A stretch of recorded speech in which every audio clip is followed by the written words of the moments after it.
ijuru bene data ijuru irihe. Amen. Ibya hano bisanzwe ari uburyohe, ariko uyu munsi wo n'umwihariko. Bona ndasetse ndafungura ndamubwira nti nafashemo ikaramu urapfuye ngiyo. Pastor Julienne Kabanda niko yitwa. Kwa Julienne Kabanda ndumushumba. Numwe mu bavuga butumwa bakomeye cyane ndetse bafite amavuta menshi n'umwuka wera buzuye igikundiro kandi bamamaye cyane mu rw'imisozi igihumbi. Numwe mu bagore bake cyane babashumba bazwi cyane naha mu Rwagasabo. Numushumba w'itorero Jubilee Revival Assembly Church afatanyije n'umugabo we Stanley Kabanda akabera nashinze Grace Room Ministry hanabereye umuyobozi. Pastor Julienne Kabanda nubwo uyu munsi ari umuvuga butumwa uyobora abandi ku musaraba, ariko mu myaka 17 yari umukobwa w'insharutsi w'umutwitsi karaho ubutaka nk'abandi bose biberaga mu tubyiniro ataha amajoro, ndetse ngo ku myaka yari afite iyo adakizwa ngo byari kuba bibi cyane. Mu myaka 17 nubwo yari imyaka mike nari nakoreye imbere wa mugani waba ariko kuri iyo myaka ndashimira Imana iyo harengaho gake sinzi uko byari kugenda. Julienne uretse kubwiriza ahubwo no kuririmba ngo n'utuntu twe cyane arabibasha, ndetse kenshi yari kubwiriza anyuzamo agatambikamo n'akaririmbo. Urasigaye mwene data urasigaye. Kuririmba ngo ni imwe mu mpano azi neza ko afite ndetse akunda cyane, kuko burya ngo kera mbere yuko akizwa yari umuririmbyi ukomeye. Yari afite itsinda ry'abakobwa baririmbanaga, bari baraciye ibintu mu tubyiniro no mu bitaramo byose byaberaga i Kigali. Iryo tsinda twararirimbye kabisa, twagiye mu bitaramo byinshi, twagiye mu ma boîte de nuit atandukanye kandi tukabona amafaranga.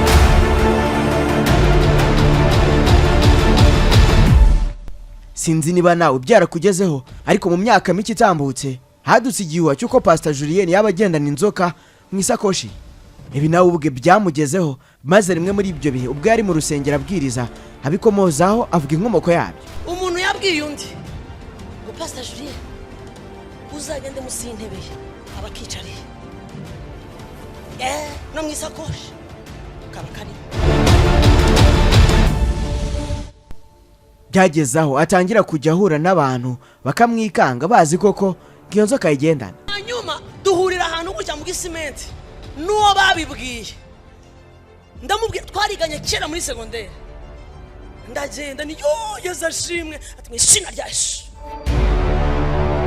Nyuma ngo yaje kumenya ko ari umuntu wundi biganye wamugiriye ishyari, agatangira kugenda amusebya mu bantu. None se byagenze gute?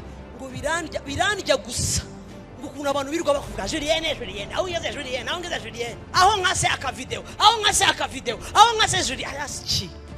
Ese ibyavuzwe mu minsi ishize byuko akorera shitani bikaninjirwamo n'urwego rw'igihugu rw'ubugenzacyaha hari aho byabihuriye n'inkuru y'ikiyoka. Mu minsi ishize mwarabyumvise ko urwego rw'igihugu rw'ubugenzacyaha RIB rwinje mu kibazo cy'uwise Pastor Julienne Kabanda umukozi wa Satani, aho rwatangiye gusesengura ayo magambo rureba niba agize icyaha. Umuvugizi wa RIB Dr. Murangira Bitieri yabwiye ikinyamakuru igihe ko hari gusesengurwa amagambo yatangajwe n'uwise Bakame ku rubuga rwa X. Dr. Bitieri ati twakomeje kubona abatumenyesha iby'uriya wita Bakame yavuze kuri X. Biracyasuzumwa n'ishami rishinzwe gusesengura ibikorwa cyangwa amagambo bikekwa ko agize icyaha byakorewe ku mbuga nkoranyambaga rireba icyo amategeko ateganya niba ibyo yatangaje bigize icyaha gikurikiranwa muri RIB.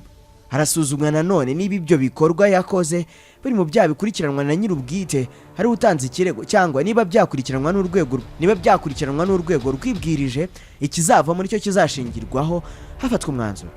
Amagambo ari gusesengurwa yanditswe n'uwiyita Bakame kuri X, aho yagize atereka mwita intumwa ya Satani ku isi, mama w'ikinyoma. Uyu ni mushiki wa Apotre Gitwaza mu kwitwaza ijambo ry'Imana bagatuburira abanyarwanda.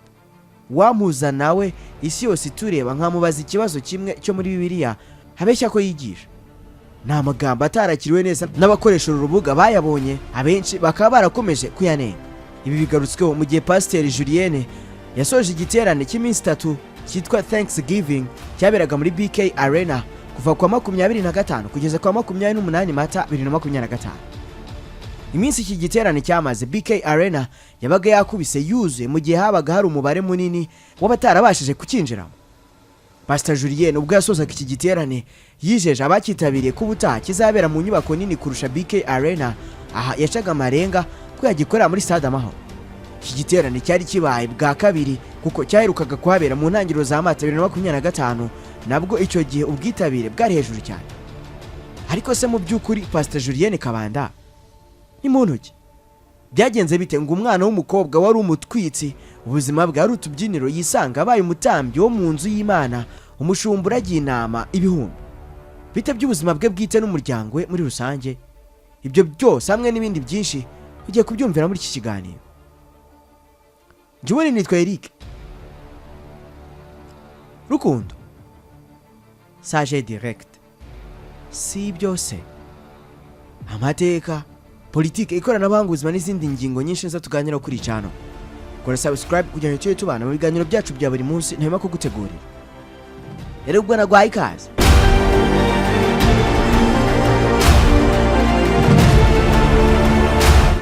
Pastor Julienne Kabanda numwe mu bavuga butumwa bakunzwe cyane muri iki gihe bitewe n'inyigisho ze ahuza n'ubuzima bwa buri munsi abantu banyuramo byagera kubiganje mu rubyiruko bikaryoha kurushaho. Nubwo amaze imyaka isaga 22 muri uyu murimo, atangiye kumenyekana mu bihugu hose mu myaka mike, ariko inyigisho ze zimaze gucengera benshi ndetse zanatumye agwiza igikundiro mu buryo bukomeye. Uyu mubyeyi w'abana bane yavutse mu mwaka w'1980, avukira mu gihugu cy'abaturanyi cy'u Burundi mu murwa mukuru Bujumbura. Ni umuhererezi mu muryango w'abana 8 avukana nabo, akaba yaratangiye ivugabutumwa akiri muto cyane agifite imyaka 18 gusa. Pastor Kabanda Julienne avuga ko gukizwa ari cyo kintu cya mbere cyamuhaye umunezero mu buzima bwe ndetse agakuramo kunyurwa gukomeye. Pastor Julienne ati natangiye ivugabutumwa mfite imyaka 18 kugeza uyu munsi. Byamaye kunyurwa mu buryo ntashobora gusobanura. Umuntu ahorana inyota yo kwigwizaho ibintu, ariko guhura n'Imana nicyo kintu nabonye gikomeye cyane. Navukiye mu muryango wa Gikristo ariko utaruri muri iri vugabutumwa ry'uyu munsi. Ubuzima bwanjye mbere yo kwakira Kristo urumva niyo myaka mike ugereranyije niyo maze kwisi. Muri iyo myaka nakoreye imbere nari maze guca mu bintu byinshi. Avuga ko akiri umwana yakundaga umuziki mu buryo bukomeye cyane, akaririmba ari nakajya kubyina mu tubyiniro dutandukanye mu mujyi wa Kigali. Yemeza ko iyi Imana itaza kumufata akiri muri iyo myaka byari kumukomerana cyane. Avuga ko kubera uburyo yaririmbaga indirimbo za Brenda Fassie bagezaho baramumwitirira. Julienne ati naciye mu muziki nakundaga ibintu byinshi by'abakobwa bakiri bato, ariko naje guhura n'Imana hazaho guhinduka mu buryo budasanzwe. Iyo biza kurenga iyo myaka sinzi ukuntu byari kugenda. Umuziki ni impano Imana yari yarampaye, narabikundaga. Muri iyo myaka yanjye y'ubuto nari mfite itsinda twaririmbanaga nkarisha umuryango kubera ko nari nkiri umwana kandi ryari ry'abakobwa bashabutse. Yakomeje agira ati twagiye mu bitaramo byinshi, twagiye mu tubyiniro kubyina kandi tukabona amafaranga. Umuziki wari kimwe mu bintu byantwaraga cyane.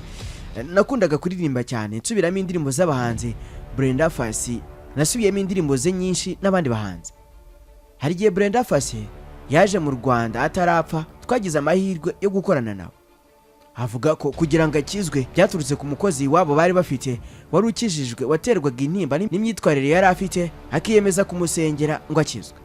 Julienne ati ijoro rimwe mvuye mu kabyiniro hari igitaramo twari kujyamo bukeye bwaho, rero ntashye nibwo nahuye n'Imana.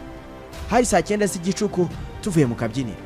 Naratashye nsanga umukozi wo mu rugo yashyize Bibiliya mu cyumba cyanjye. Ndaryama ariko mbura ibitotsi.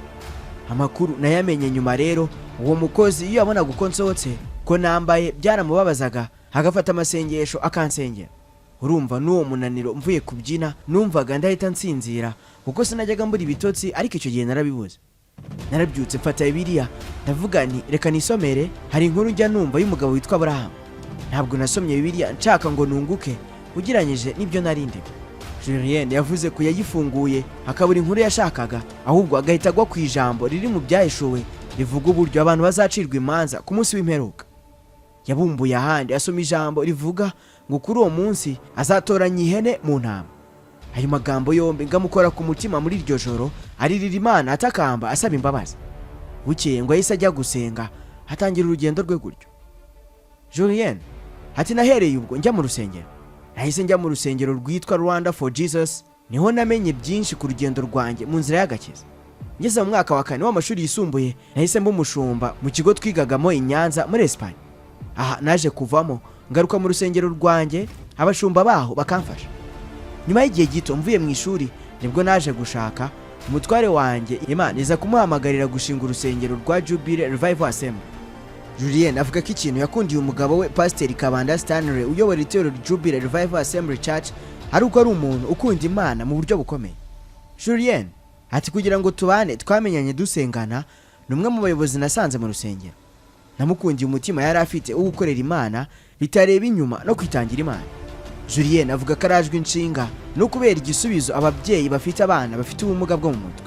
Kabanda yatangije ishuri yise High Hopes rigamije gufasha abana bafite ubumuga bwo mu mutwe batinze kuvuga ndetse bafite n'indi myitwarire idasanzwe bitewe n'ibibazo byo mu mutwe. Julienne ati High Hopes ni ishuri riri Kanombe rigita ku bana bafite ibibazo by'imyitwarire bizwi nka autism n'ubundi bujyanye n'imitekerereze. Ryavukiye mu mutima wanjye ariko atari ibintu nari niteguye guhita ntangira, ahubwo ni Imana yabinshize ku mutima, kandi iyo numvise ibintu binje mu mutima ibindi byose mbikora mu nzira. Ibyiringiro biri hejuru cyane, mara kubyumva nahise numva ari Imana igiye gukora kuri aba bana. Yemeza ko nawe umwana we yagize icyo kibazo ariko akaza kumenya ko agifite akamuvuza hakiri kare bigatuma akira neza, bakaba nta kibazo ameze neza nk'abandi. Julienne ati nanjye nabiciyemo, nabimenye mbere, nabibwiwe n'ibimenyetso byerekanaga ko umwana hari ikibazo yaba afite. Byatumaga ngomba gutekereza ikindi kibazo umwana yaba afite kuko yareraga bya hato na hato. Urumva kurira ntabwo ari ikibazo ariko hari igihe biba bitenyenge. Yavuze ko iki kigo kizakorana n'ababyeyi mu buryo bubiri, ababyeyi bazazana abana bakajya bahirirwa kuva ku wa mbere kugeza kwa gatanu. Bafite inzobere zitandukanye zifasha aba bana kumenya kuvuga ndetse n'ibindi birimo kwigisha umwana ibisanzwe. Mu buzima bwe bwite nabikubwiye ko Julienne ari umubyeyi wubatse w'umugabo n'abana bane. Umuryango wa Pastor Kabanda Stanley na Pastor Julienne Kabanda umaranye imyaka igera kuri 23, bakaba bavuga ko kugira ngo bakiri kumwe nk'umugore n'umugabo nta makimbirane, kandi nyamara muri iyi minsi haradutse agatanya biterwa no kuba mbere yuko babana barabanje kumenya urushaka icyari cyo, ndetse bagashishikariza n'abandi gufata urushako nk'umushinga ugomba kwitabwaho buri munsi. Itorero Jubilee Revival Assembly riyoborwa n'umugabo n'umugore we ryatangiye ku itariki ya 13 Kanama mu 2008, rishishikajwe no kugeza ubutumwa bwiza bwa Yubile ku isi yose. Ngayo nguko ngibi bya Pastor Julienne Kabanda, umuvuga butumwa ukunzwe n'abatari bake inaha mu Rwanda.